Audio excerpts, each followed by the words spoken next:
हर हर महादेव। सावन के तीसरे सोमवार के दिन पढ़ें यह व्रत कथा। सावन सोमवार के दिन यह व्रत कथा बेहद पौराणिक और खास मानी गई है। मान्यता है कि इस व्रत कथा के बिन सोमवार का व्रत अधूरा रहता है, क्योंकि इस कथा का पाठ करना उत्तम माना गया है। इस कथा के पाठ से भोलेनाथ जल्द ही प्रसन्न होते हैं और लोगों की मनोकामनाएं भी पूरी करते हैं। सावन के तीसरे सोमवार की व्रत कथा। प्राचीन कथा के अनुसार एक नगर में एक साहूकार रहता था।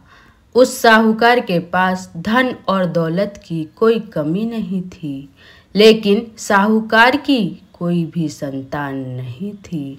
साहूकार भगवान भोलेनाथ का परम भक्त था। वो दिन रात शिव जी की पूजा करता था। साहूकार की भक्ति को देखते हुए माता पार्वती जी ने भगवान शिव जी से कहा, हे महादेव, साहूकार आपकी बहुत भक्ति करता है, आप इसकी मनोकामना को पूरी क्यों नहीं कर देते हैं? इसकी कोई संतान नहीं है, इसके कारण यह बहुत दुखी है, इसको संतान दे दीजिए। शिव जी ने कहा, पार्वती, उसकी कुंडली में संतान योग नहीं है। यदि उसको पुत्र की प्राप्ति हो भी जाए तो वो पुत्र 12 साल से अधिक जीवित नहीं रहेगा। शिव जी के ये सारी बातें साहूकार भी सुन रहा था।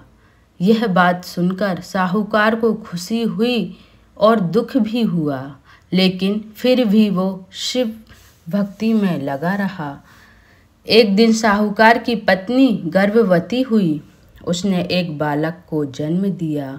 वो बालक देखते ही देखते 11 साल का हो गया। साहूकार ने अपने पुत्र को शिक्षा प्राप्त करवाने के लिए उसके माँ के पास काशी भेज दिया।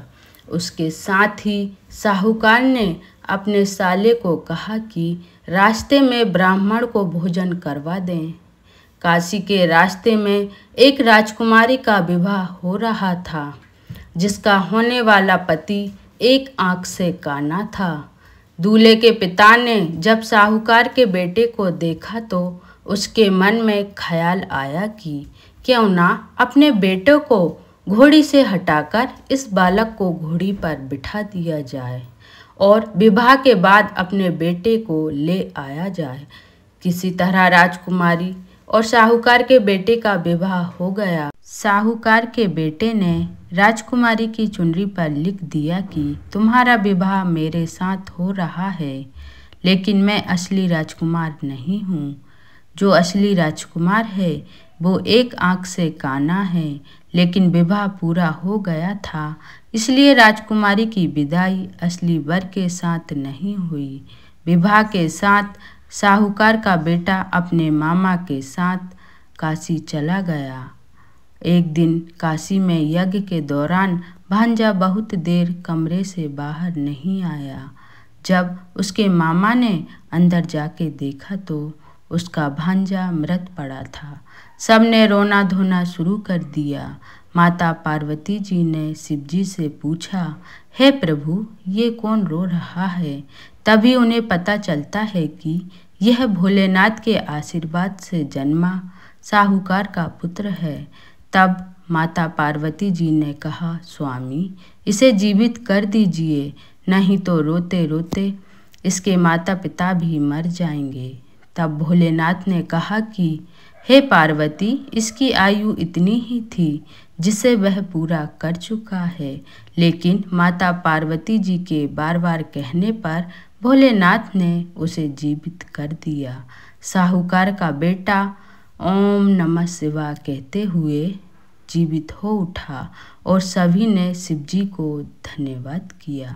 उसके बाद साहूकार ने अपने नगर वापस जाने का फैसला लिया। रास्ते में वो नगर पड़ा जहाँ साहूकार के बेटे का विवाह राजकुमारी से हुआ था। राजकुमारी ने अपने वर को पहचान लिया। राजा ने अपनी बेटी को बहुत सारा धन दौलत देकर विदा किया। साहूकार अपने बेटे और बहू को देखकर बहुत खुश हुआ। उसी रात साहूकार को सपने में शिव जी ने दर्शन दिया और कहा, तुम्हारी भक्ति से मैं प्रसन्न हूँ, इस कारण तुम्हारे पुत्र को दोबारा जन्म दिया।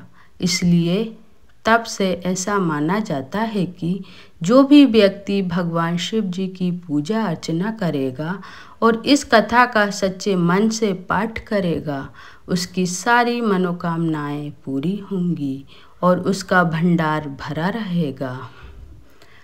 अगर आपको यह वीडियो पसंद आया है तो चैनल को सब्सक्राइब, लाइक, शेयर ज़रूर करें। ऐसे ही अन्य वीडियो के लिए जुड़े रहें आपके अपने चैनल ज्ञान लाभ से।